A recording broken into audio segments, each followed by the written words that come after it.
last time we talked almost exclusively just about forces and what the different types of forces are, all the ones you're responsible for. We got quite a bit to cover today. We're going to, let's do 27. We got to get moving. All right. What we're going to do today is, last time we covered all the different types of forces that you're going to be responsible for right now. Okay? So that includes electric force, by the way. It does not include magnetic force. We're going to save that one for later because it's a little odd. Test is next Thursday. All right. It does not include. There was one that we talked about, drag. It doesn't include that one. That we'll save that for Physics C, because that force you need some calculus to really totally understand it. And then there's an strong and weak obviously won't be on there. Buoyancy force we didn't talk about. We're going to cover that one separately when we talk about fluids. All right. That one will not be on the test. All right.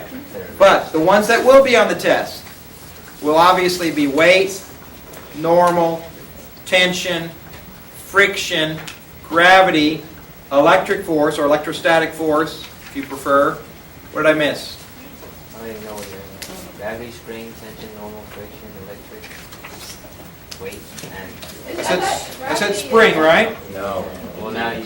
Spring force. Yeah, we talked about buoyancy. No buoyancy, no magnetic yet, okay? But we're going to cover electric force already, okay? Just like we covered electric potential energy already. Alright? A little bit. Yeah. We covered energy. Yeah, Electric like this. potential energy. Have this K of Q1, Q2 over R squared. Oh, okay. Oh, well, we didn't go. Alright, I gotta take roll. So everybody get out your blue sheet of paper for our free body diagrams. That's our next step in getting force problems right. Now, everybody, last time we talked about how we work these problems. And let me review it for you. It goes like this. Anytime you realize that you're going to use forces to solve a problem or attempt to solve a problem, okay?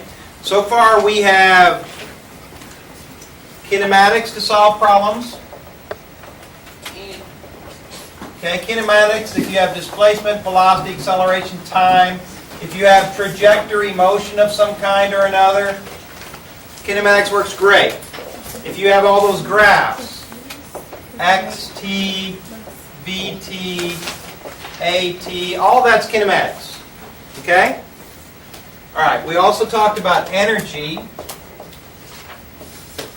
and work. Okay, energy and work, especially energy works great if you can't find a way to solve a problem, think energy. Can you solve it with energy or conservation energy? Because if you can solve it with energy, it's usually the easiest way to solve the problem. So we have work, which is F delta R cosine theta, but that also equals the change in the energy of the system. Okay? So if work equals 0, then the change in the energy of the system is 0, and you have conservation of energy, right? Which is a beautiful thing. Okay, we also talked about power. So anytime you talk about power, power is work over time or change in energy over time. All right, so we have all those. Oh, what's the forgotten equation for power? You remember? Equals F delta V. Yeah. So power equals work over time. It equals the change in energy over time. It equals force times velocity. Technically with a cosine theta in there between these two vectors. Okay? All right, so we got this method. Okay? We've talked about momentum.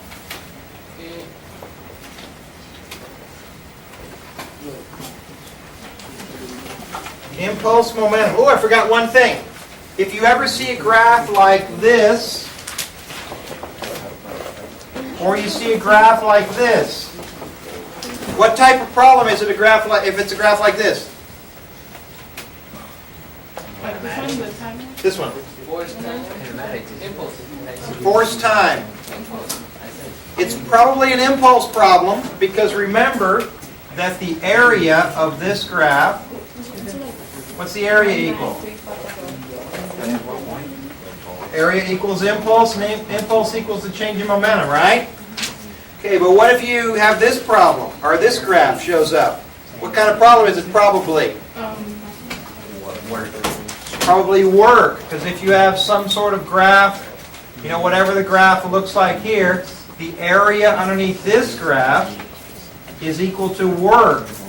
Okay, because remember, impulse equals F delta T. Are you calculus people? It's F dt, which is the area. So if you see an FT graph, that's impulse. Over here, work equals F delta R cosine theta, or it's integral F dx or dr or something. So it's the area of this graph. Okay, work equals our change in energy, right? Okay, so see either of those graphs, you know it's either going to be a work energy or an impulse type problem. Okay, remember impulse equals our change in momentum, and that's F delta T equals delta P. But if the force, net force is 0, then we have delta P equals 0, and we have conservation of momentum. Okay, when is conservation of momentum probably the way to go? Anytime we have some sort of things interacting, right? Collisions in particular, things exploding, two or more objects interacting. Probably conservation of momentum is a good way to start, right? Not always, but probably. Okay?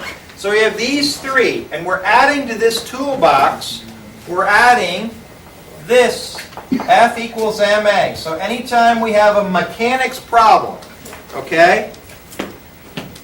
Actually, it doesn't really matter, any kind of problem, but we're kind of in mechanics right now. Anytime you have a problem in physics, you generally have these three major tools to use. Okay? So whenever you start a problem or you see a problem for the first time and you don't immediately know what the problem is asking you, or you don't really know where to begin, think, okay, I really only got about 4 choices on what to do. I can use kinematics, I can use work and energy, I can use momentum and impulse, or I can use F equals ma. Okay, forces. Alright, those are really it. And the forces problems, in general, are the ones that take the longest to solve, but really they're the most systematic to set up. Okay?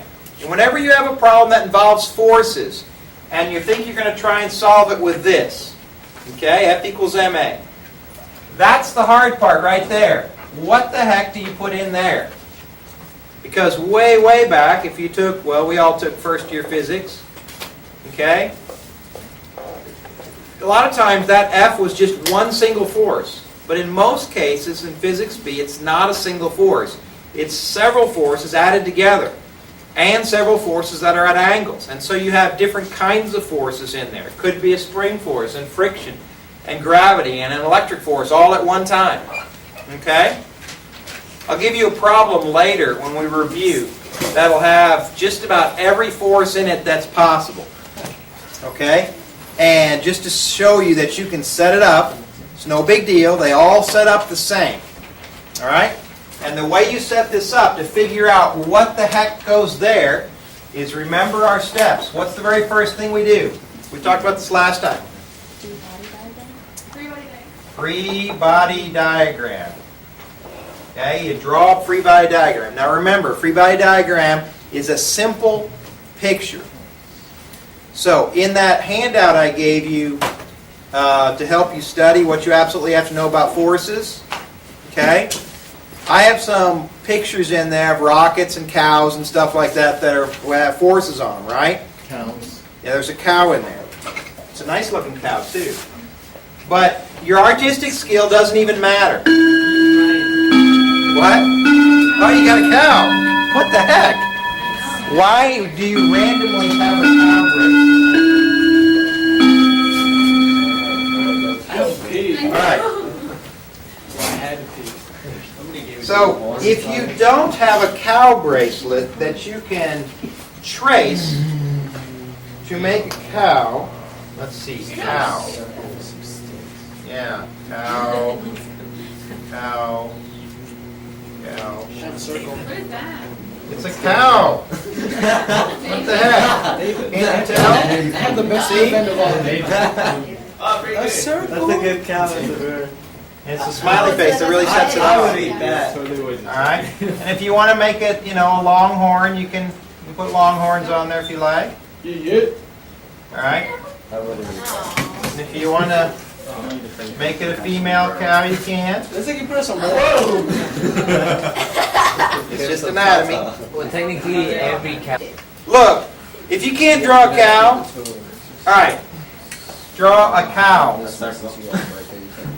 Yeah, that's my. Spherical cow. Yes. It's a fat cow. Horns.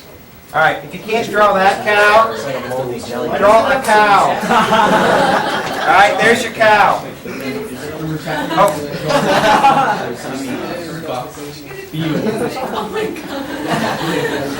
There's your cow. Oh, that's a really interesting cow.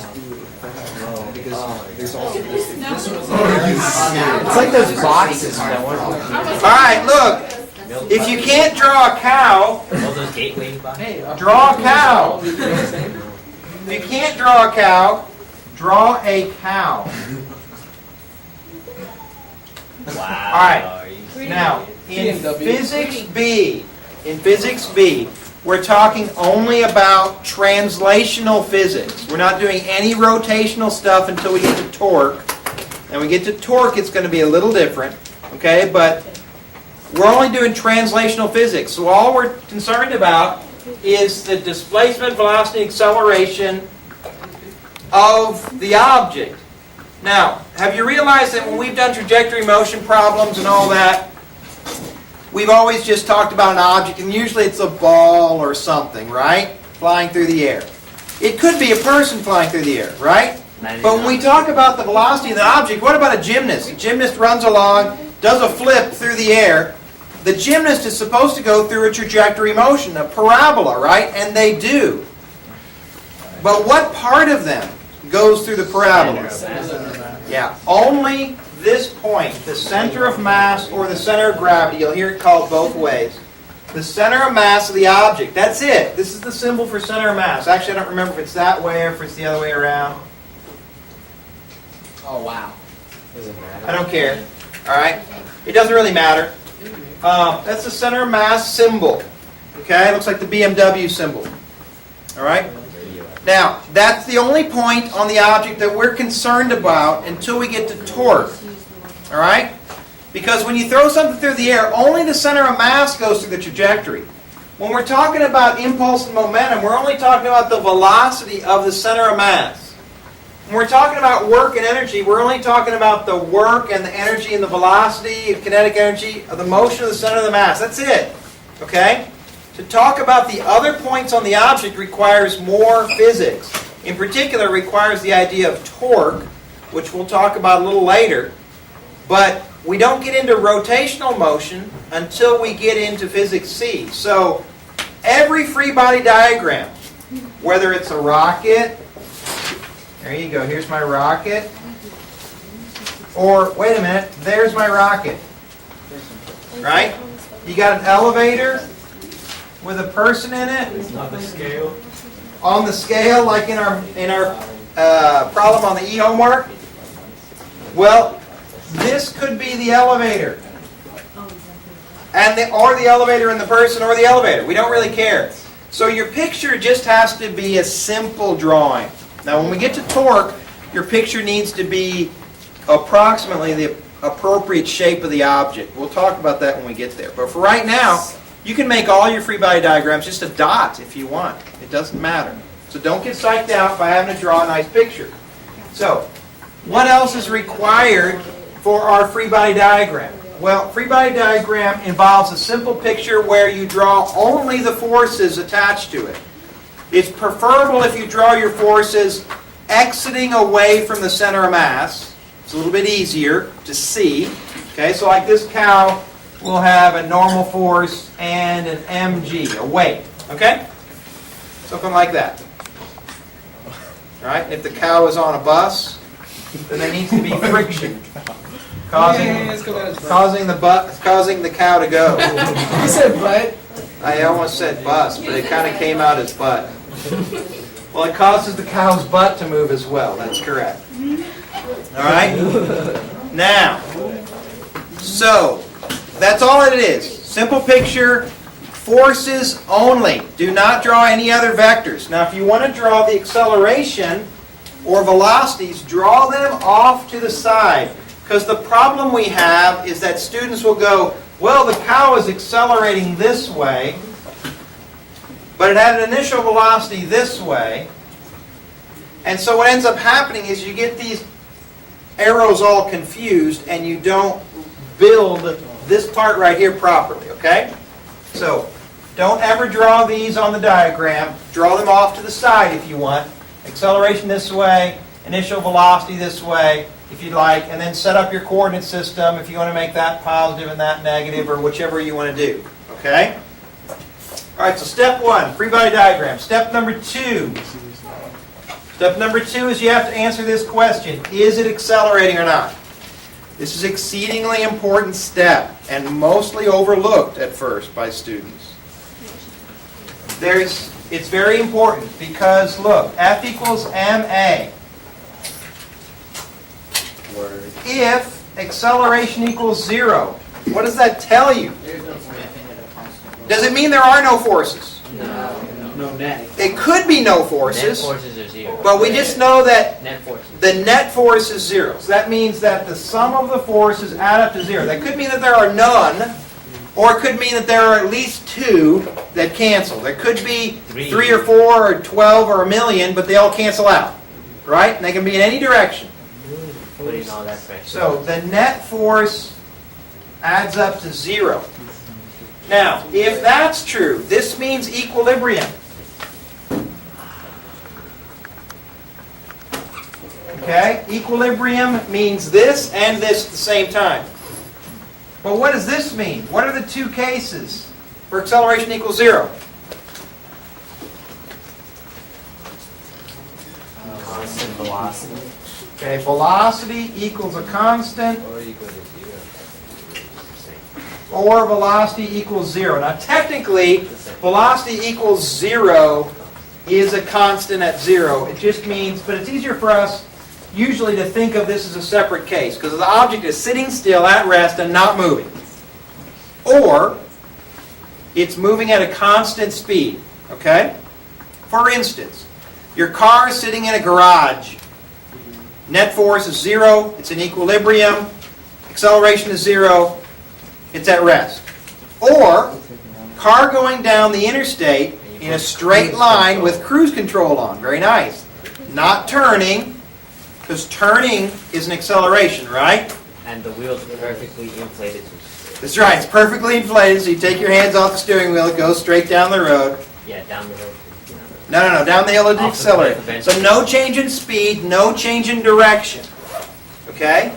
Constant velocity. Then the forces also cancel out to 0.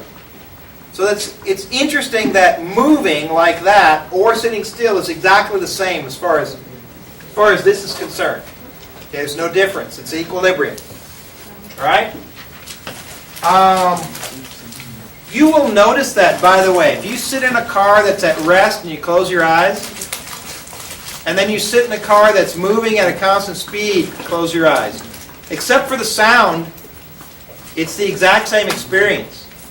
Okay? If you couldn't hear, you wouldn't know that you were moving or sitting still. There's no way to tell. Except for the bumps. Yeah. Right.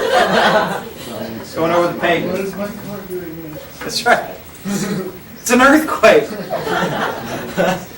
All right. Now, if acceleration does not equal 0, then that means you have F equals ma. Okay. And that means that the net force will be in the direction of the acceleration, or the acceleration will be in the direction of the net force.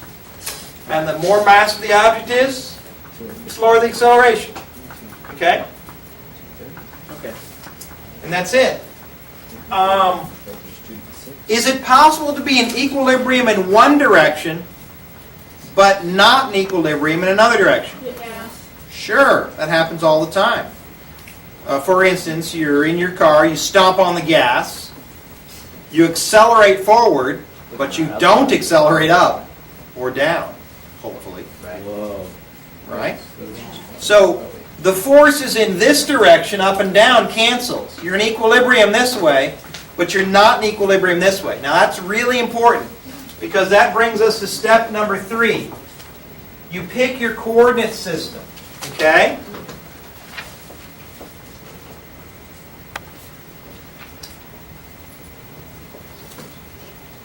Now you pick your coordinate system to make life simple. Now in the elevator problems that you're working, it's a one-dimensional problem.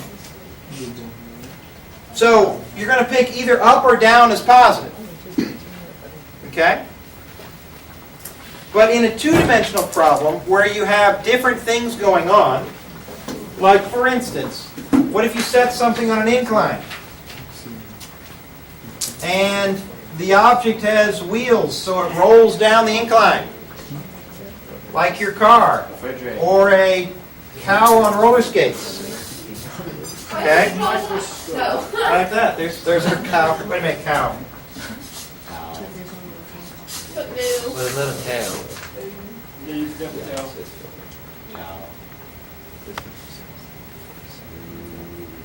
It's having fun though. Alright.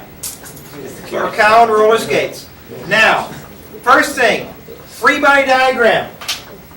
What are all the forces on our cow? Gravity high. What do we got? Gravity move. Gravity. Gravity high. Normal, perpendicular. Okay, which way's normal? Perpendicular to the surface. Normal is always perpendicular to the surface. So, by the way, if you have trouble showing a perpendicular, you get a piece of paper.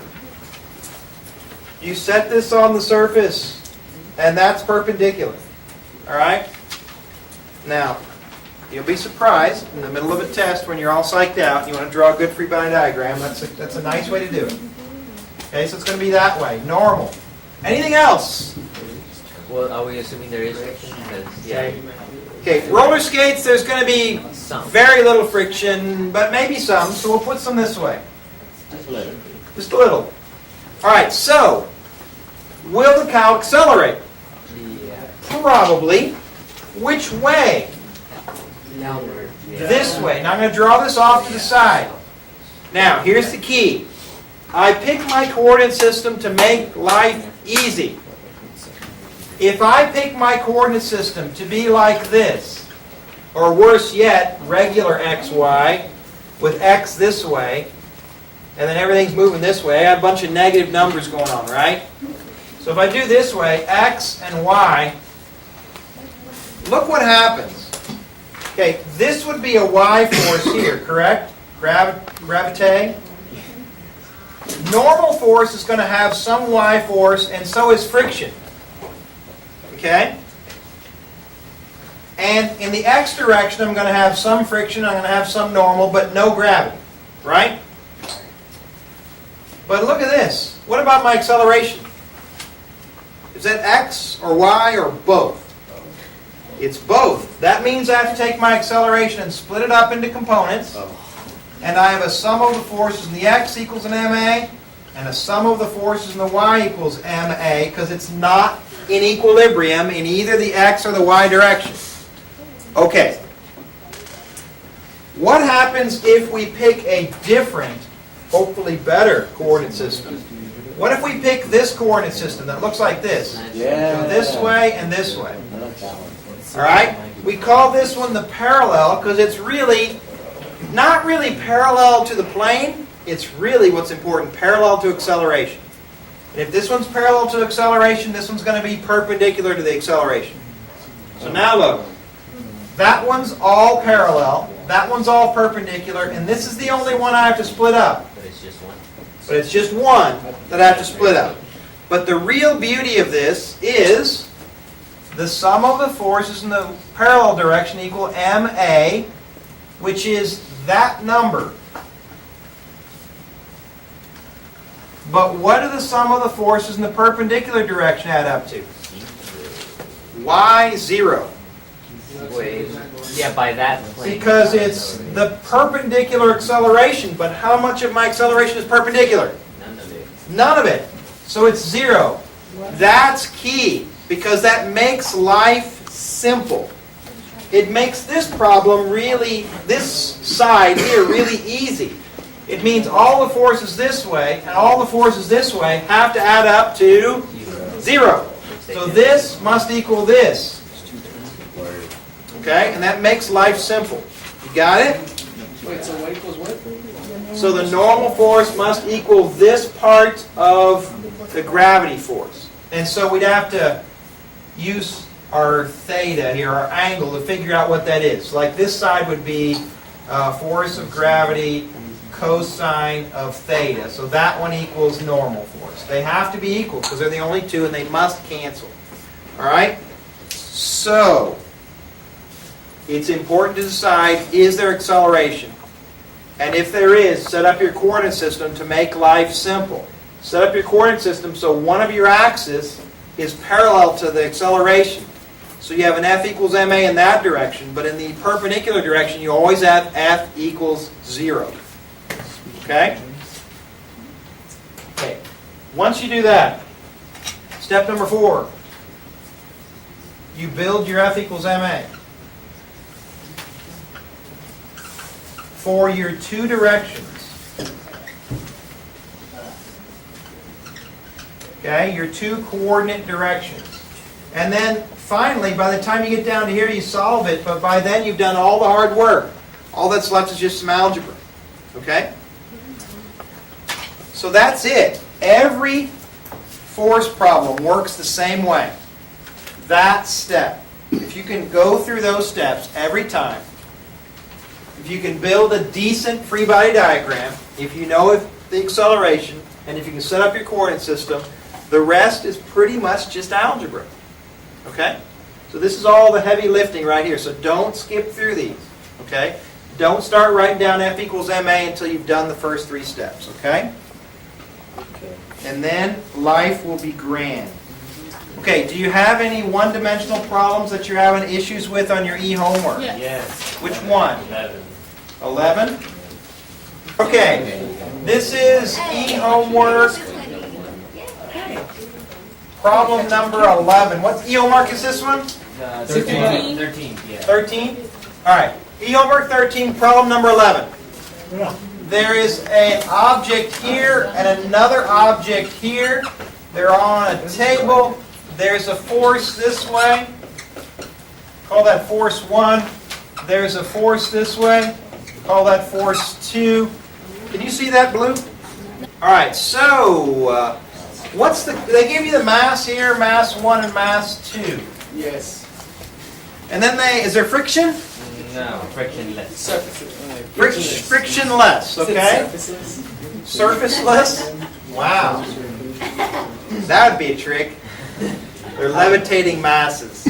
There's a magnet under it. There you go. This one is just the mass of the force. Okay, and they're asking for the acceleration, is that correct? Or the force between them? Force that the force that one exerts on the other. Oh, okay. The force of mass 1 on force 2. Okay. On mass All right, everybody, here you go. Free body diagram. Let's draw the free body diagram of the entire thing together. M1, M2. See what it shows us. Okay, what do we get? How many forces act on this? 2, 3, 4. I got 2. What else? Gravity and normal. Okay, now how are you going to do gravity? You going to do gravity here and here, or are you just going to do 1 because it's together? 1. Okay? One mass. So it's going to be M1 plus M2 times G. Is that okay? Yeah. All right, and then this is going to be the normal force. All right, is this thing in equilibrium? Is it accelerating? It doesn't say. It just said it's moving to the right. That's all it says. It says it's moving to the right. Ooh, tricky. If it's moving this way, There's a net force. does that mean it's in equilibrium or not? No. No, we need to know about acceleration. So, tell me, F1 and F2 on your problem. Are they the same size? No. So is it in equilibrium? Maybe. Like, Depends. Maybe. Because, well, there's a net force. We know there's a net force. So there has to be a net if it's moving in the to same it won't direction. be greater than the other. Now, just because it's moving this way, does that mean anything? Not for F equals ma. But if the two forces are not the same, can it be in equilibrium? No. So is it accelerating? Yes. Yes. Which way is it accelerating? Same way. Yeah, the way of the larger force. Is it possible for F2 to be larger than F1 and you to move to the right? Yes. Sure. But you're accelerating towards. Like for instance, say you're in a car. Say it's a car. Okay, it's a car. Bus. And okay, a bus. Dark train. And you're in the bus and you've let your foot off the gas a little bit. You're moving to the right. Yeah, but you're accelerating backwards because like the drag from the air might be bigger than the force pushing you forward from the tires, right? So that's possible. All right. So, but ours is accelerating to the right. So, I'm going to write over here, accelerating to the right. Let's pick our coordinate system. Which way do you want to be positive? It's important. To the right. You're going to pick that one? I agree. I think that's going to make life simple. So now and only now, F equals MA. So we're going to have, what goes here? What goes here? Lisa, what goes here? Gravity. Net. Excuse me, number of. What goes here? What goes here for this? We look at the diagram. Okay, so what goes there? You have F1 and F2. F1 plus F2? No, F1 times F2. F1 times?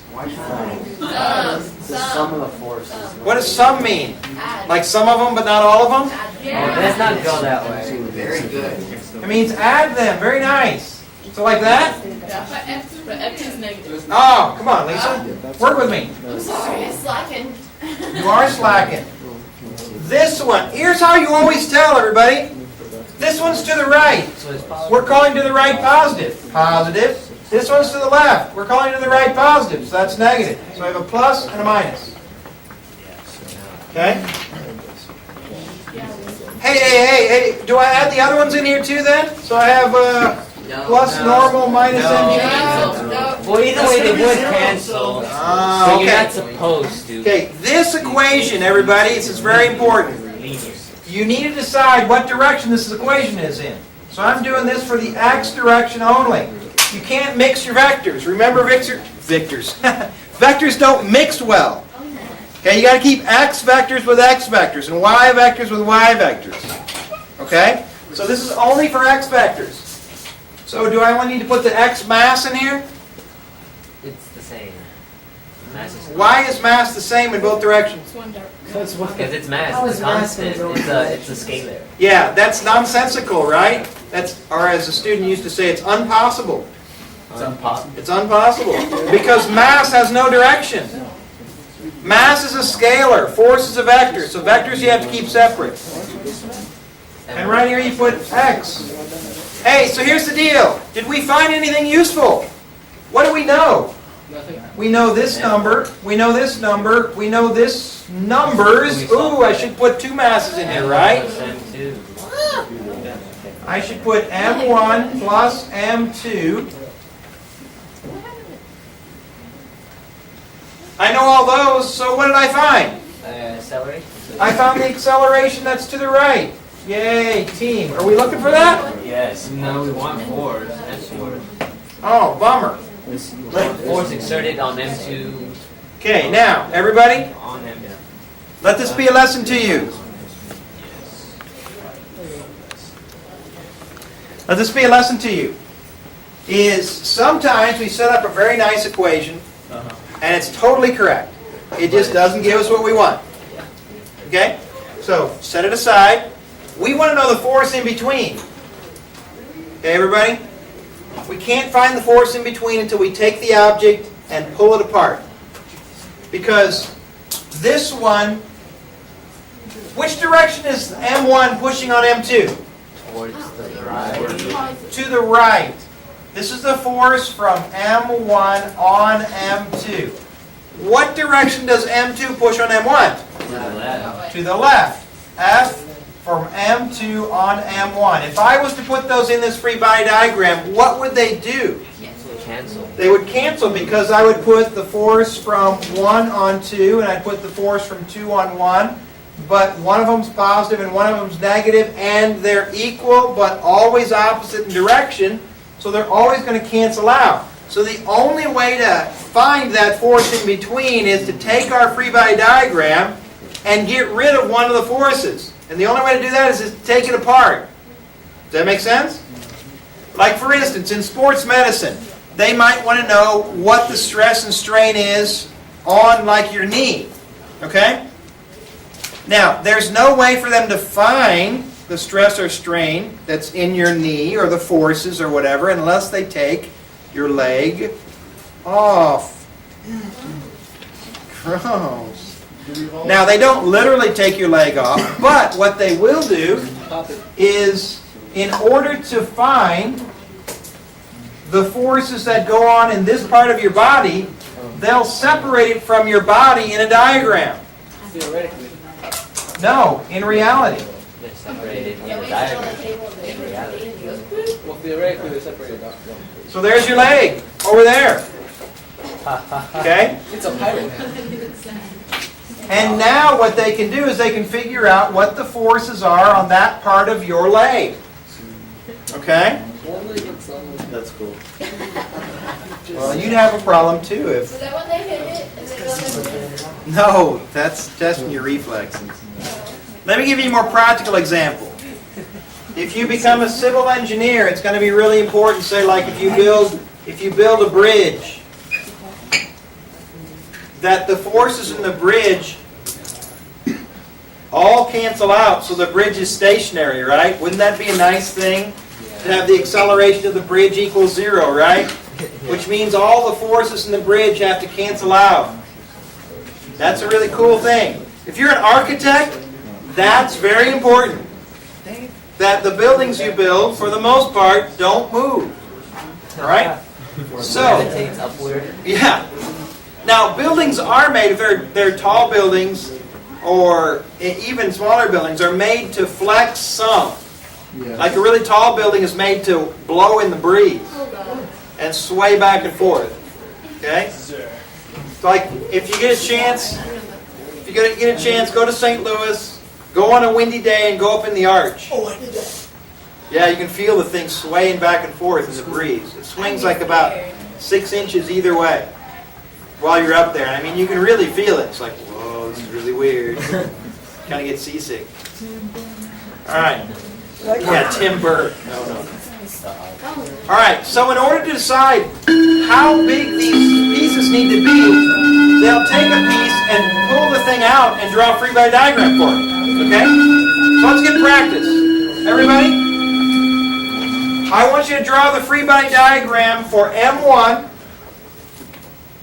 and the separate free body diagram for M2. All right, go. Okay, what are all the forces on M1? F1. Oh yeah. Up, down, right. Gravity. Gravity, M1G only. Yeah. Normal force, I'm going to call that N1. Just the normal on this one. What else? Force 1. You've got force 1. What else?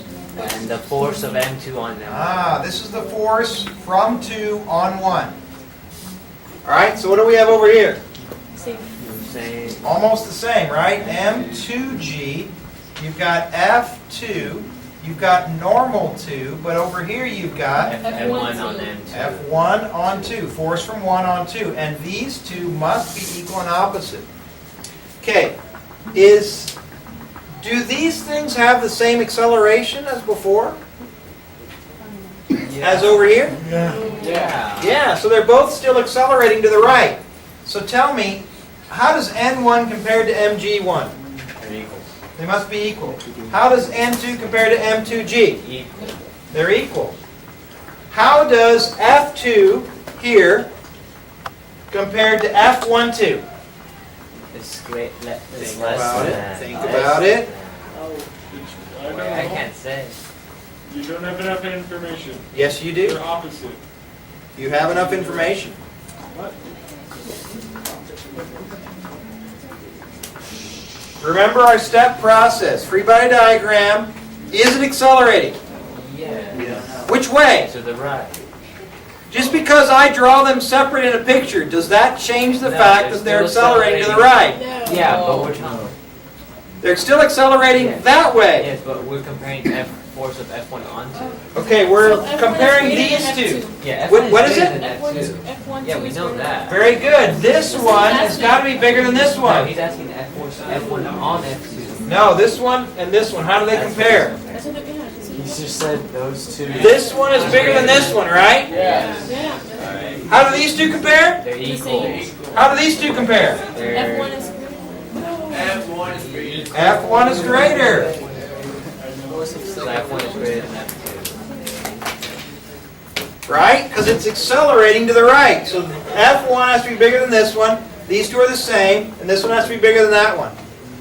But the key question is how do we figure out what this force is? Subtract. All right? Hey. Free body diagram, acceleration, coordinate system, F equals ma here, right? Or for this one, which one do you want to do? Doesn't matter. It doesn't matter. We'll flip. I got nothing to flip. Okay, just I go got to the corner. left. The left one. Okay, left one. The sum of the forces equals ma. That way. I still say we flip. Flip the German. All right, positive to the right. What does this look like? Build it. What does it become over here? F1 minus F2. So One. yeah. What kind of m goes there? M1. Just m1. Why just m1? Because it's the only one. Because that's the only one in my diagram. Hey, yeah. But how do we know a? Sweet. We saw. Hey, it's the same a as over here that we solved for. So this wasn't totally useless, was it?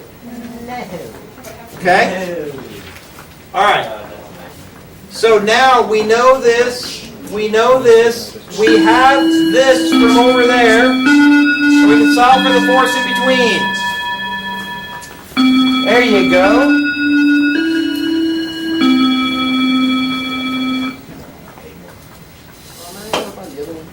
Here, I got a question for you. No. You got a train. Man, I'm rich then. Mr. Brand, I have a question. What? That means I'm rich. I Where's got a the train. caboose on the train? That's on the back. They got rid of it. So in the back, right? Yeah. What was it? Yeah, it is. I was saying that. Yeah, they got rid of it. Just sounds so like Was it familiar. here?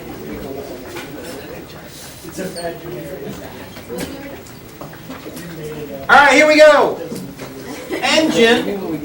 1, 2, 3, 4.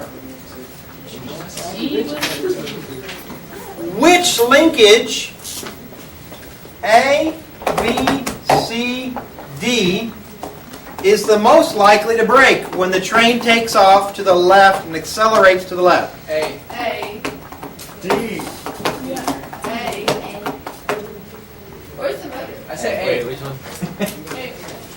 C. A. No one wants to pick. I say A. Big A. You know from test taking skills that it can't be B or C, right? It's got to be A or D. Why?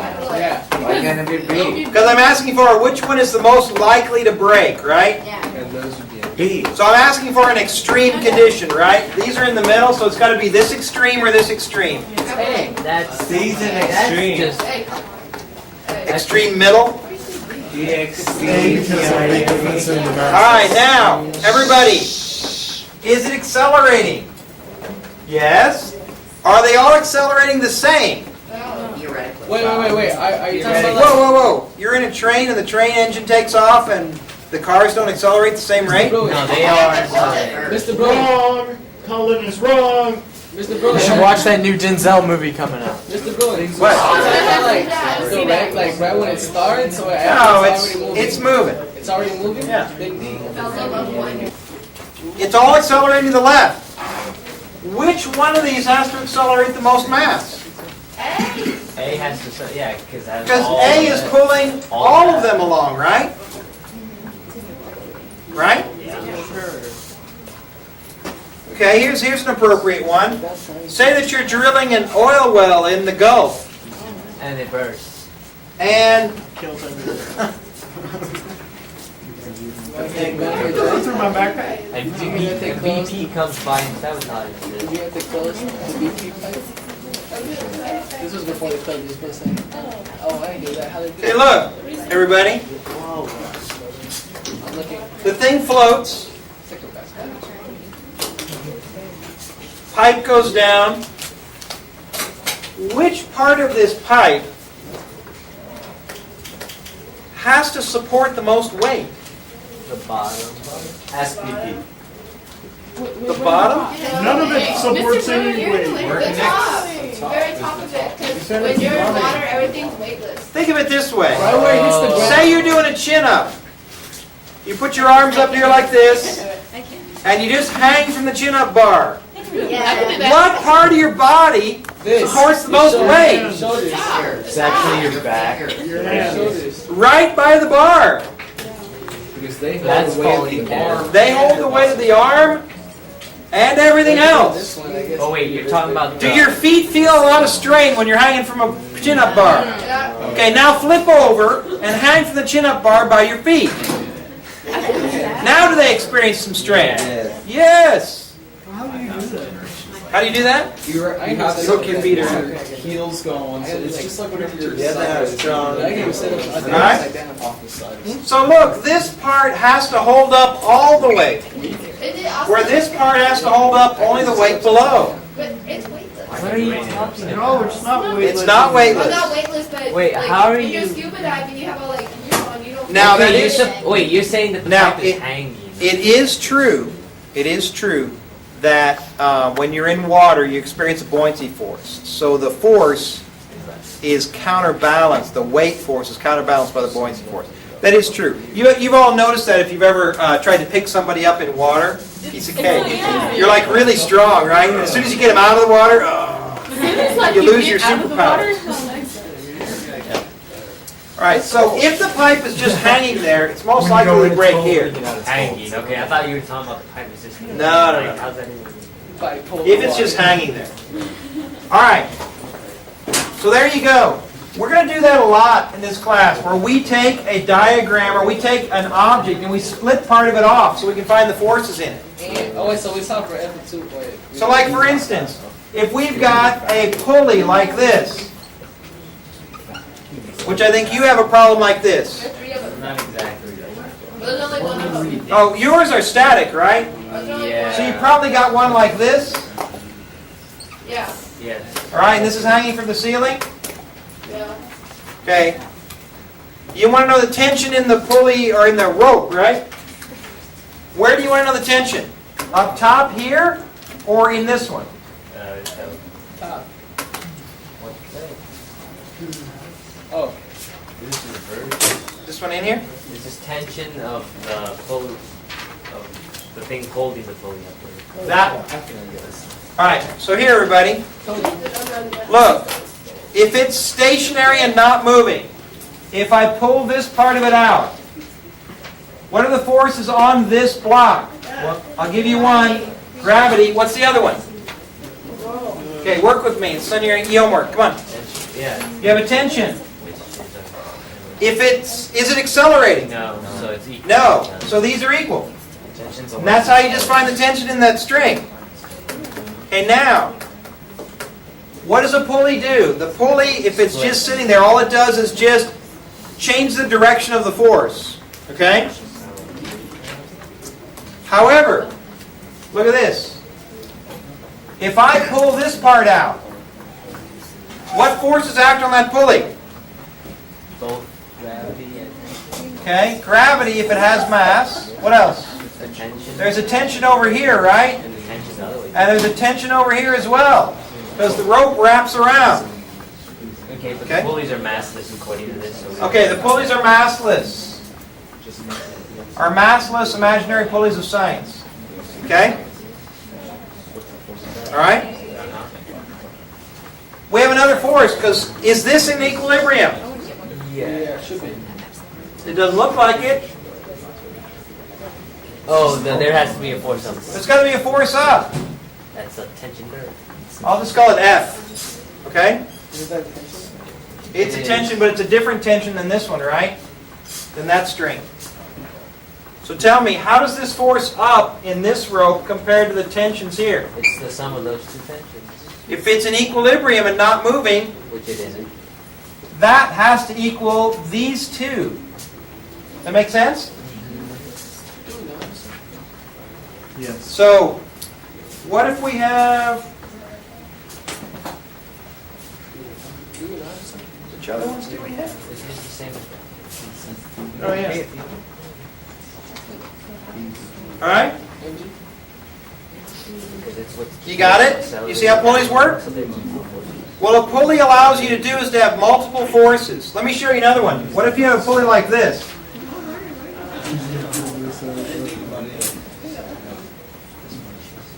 Three pulleys. 3 pulleys connected, So it's this. okay?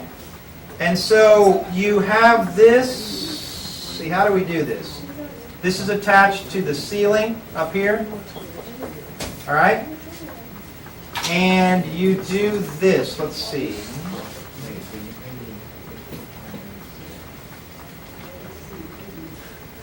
Imaginary circle? No, hang on, I gotta get it right.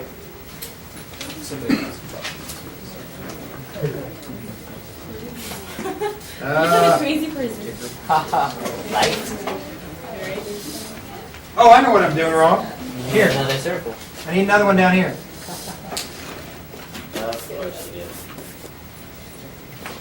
So here's your object you want to lift.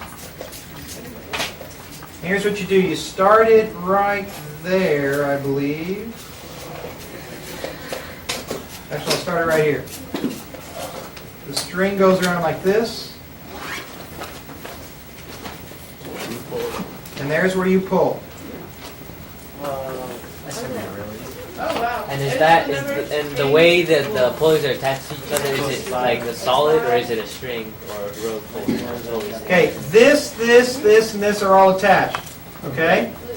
So, if you separate this part out, how many times does a string pull up on the weight? 1, 3, 4, 1, 2, 3, 4, 5, 6. So if this weighs 600 pounds, you pull with 100 pounds. Some more pulleys? Yes, so the more times you wrap the rope around so that the rope lifts again and again and again, the more you get. Okay? What do you have, 6? Now that seems magical and full of wonder. But it just reduces But- I know. Yeah, but you do give up something, because that seems like we violated physics, because physics always tells us we don't get anything for free, right? That's called violation of conservation of energy. You open your And wallet, so everybody's the gone. work that you do here has to equal the work that you do here at best. But you pull further.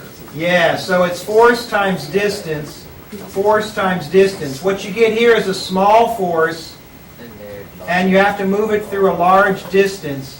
Where over here you get a large force out, but you only get a little distance out. In fact, at best, guess how much distance you'd get? 1/6. Yeah, 1/6. So if you pull 6 meters of rope out, you only lift. you only lift it 1 meter. Okay? That's cool. Now, if any of you ever like tried to lift a car, any of you ever lift a car? Yeah.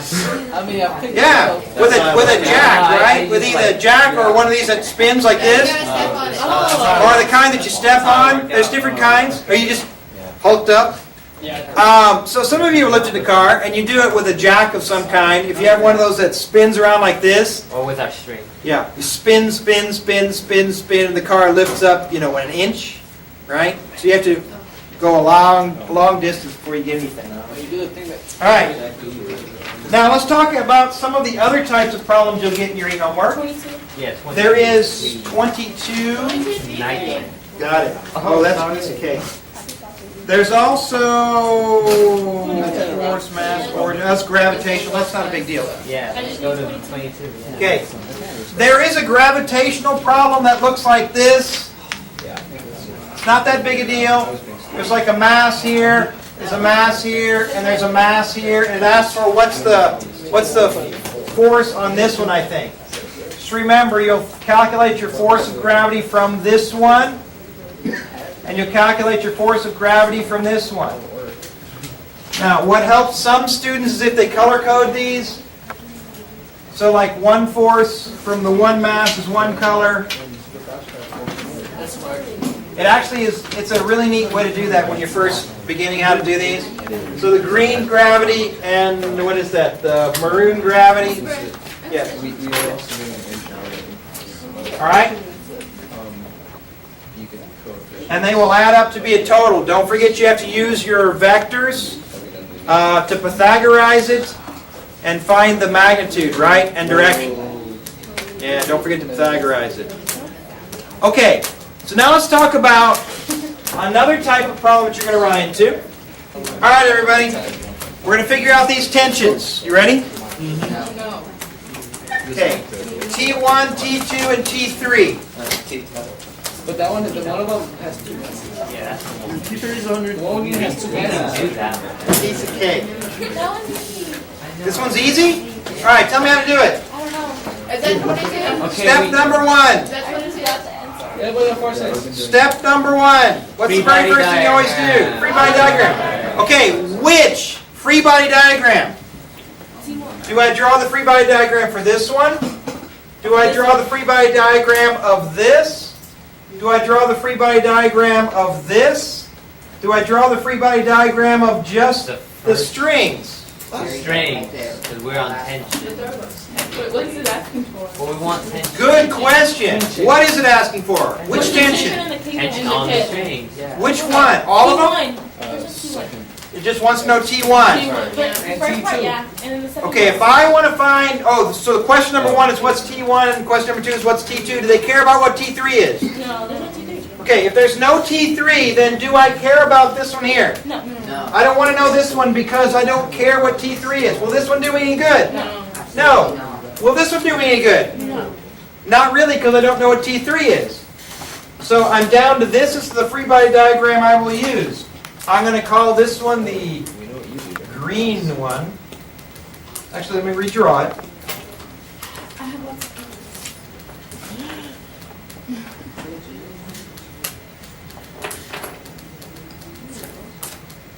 All right?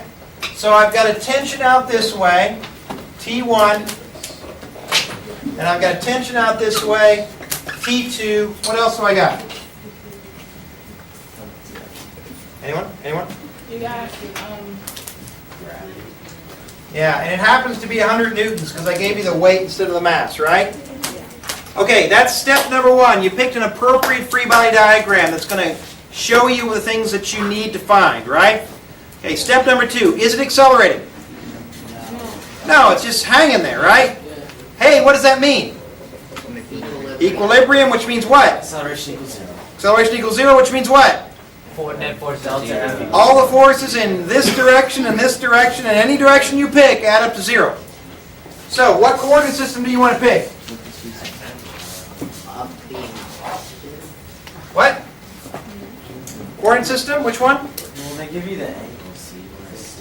You want to stick with this? Yeah. All right. So if you do that, you're going to split these up like this. You're going to have a T2 cosine of 30 degrees here. You're going to have a T2 sine of 30 degrees here, right? Over here you're going to have a T1 cosine of 60 degrees, and up here you're going to have a T1 sine of 60 degrees. You got me? You just chose down numbers? oh. Did I just randomly chuck those numbers out? No. No, because He knows what it is. this is T1, the hypotenuse. So this is the Cosine adjacent. cosine side. This is the sine side for this angle. Okay? All right. So what does the sum of the forces in the x tell me? Hold on, what? The sum of the forces equals ma in the x direction. But what's my acceleration? 0. 0. So the forces in the x direction, what does it tell me? So, So it tells me what? There's no. To each other. That these two cancel.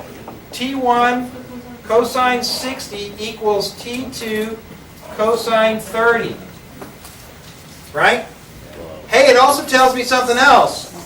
Which one's bigger, T1 or T2? T2 or T1? What's I don't know if T1. whichever one is smaller. Cosine 30 or 60.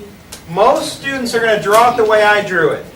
You have T2 as a longer string, so you draw a longer arrow. But if you draw a longer arrow over here, look at the X side. Look how big it is compared to this X side. Can that be? No. How is the only way for this X side of this triangle to be equal to that X side of that triangle? The hypotenuse. Yeah, if this hypotenuse is really big, right? Then they're equal. That means T1 has to be bigger than T2. So the length of the string does not determine the tension. That's really important. Because students in general will take the length of the string as being the magnitude of the force sometimes. Okay? So we got an equation here. I got T1, a number, equals T2 times another number.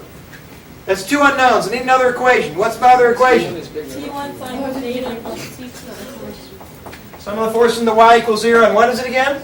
T1 sine 60 plus T2 sine 30 equals the weight.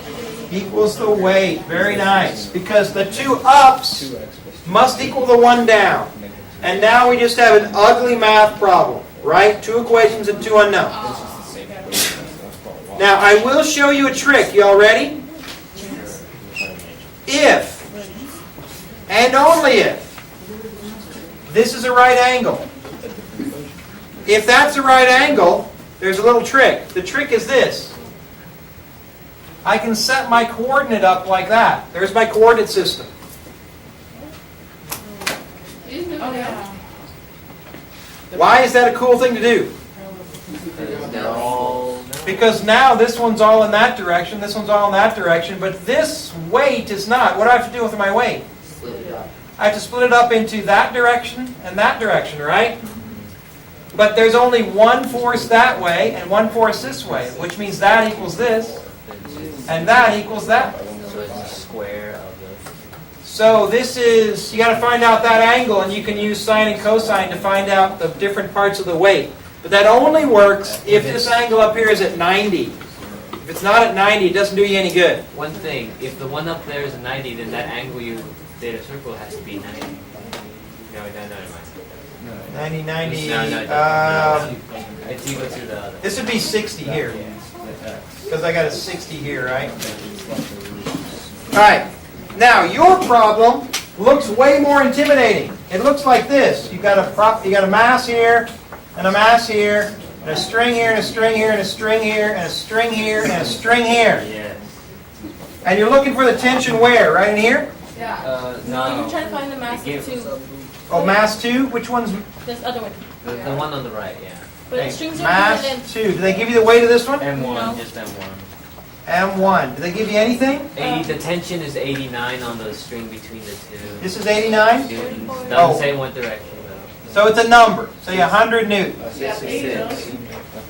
and the strings are different. Yeah, the, Yeah, but does the length of the 45. string matter for tension? I know. oh, it's some angle here and one angle there. All right, so we got a couple angles. We got, I'll call that theta 2, and I'll call that theta 1. Hey, everybody. You're looking for M2, right? So what would be your first guess for a free body diagram to draw? On M2? Just M2? Now if I do just M2, then I'm going to find out that the tension here equals the weight 2, right? So I need more than that. But I do know that one, right? 100 Newton, but we don't know what the tension is. Why don't I draw this? Do I know this angle? Yes. We do, right? Yes. Ooh, we're in business. Look at this. I got tension over here. I got 100 newtons here. And I've got, what force is down? M2G. M2G. Mr. Brewer, we know the other side of the angle. You know, oh, this angle up here? Okay, so they give you this angle. Okay, sorry. Wrong angle. No, it's the same thing. No, it's the same thing. Yes, yeah. No, they gave us the one one like that from the connected to horizontal downward, so you were right, you're right. All right, right, you're right. But by the transitive. Horizontal down. Oh, they give you this one. Yeah. Oh, okay. That's the same with you. All right. Same. That's the same one I drew, right? Yeah. Yeah. That's going to be the same as right here. He's so smart, he did without. Hey, does anybody see it yet? Anyone see it? It's the same thing we have to say. How should you set up your coordinate system? First of all, is it accelerating? No. So what do the forces do? Cancel out. Add up to 0. Well, we already have two perpendicular. So we already have 2 perpendicular here, so why don't we set it up just to x and y? Hey, look at this. 100. You see it yet? Yes. The triangle. The 100, So the 100 This 100 equals that That 100, 100. 100 here. and that and 2. And I know that angle. And I know that this has to be mg. Yeah. Because up has to equal down and right has to equal left. And if I know 100 and an angle, can I find mg? Yeah. Nice. Tangent. Now that one looked really intimidating, So right? but But that was really easier than this one. Okay, I was just asking though, because since it's 100 Newton tension, it doesn't matter in what direction, right? So if we split it to the other half, it would be going the other way, right? That's correct. Okay, That's correct. If I drew this one over here, then I'd have 100 newtons to the right. Okay. Because that's the tension, and the tension pulls both directions in the rope.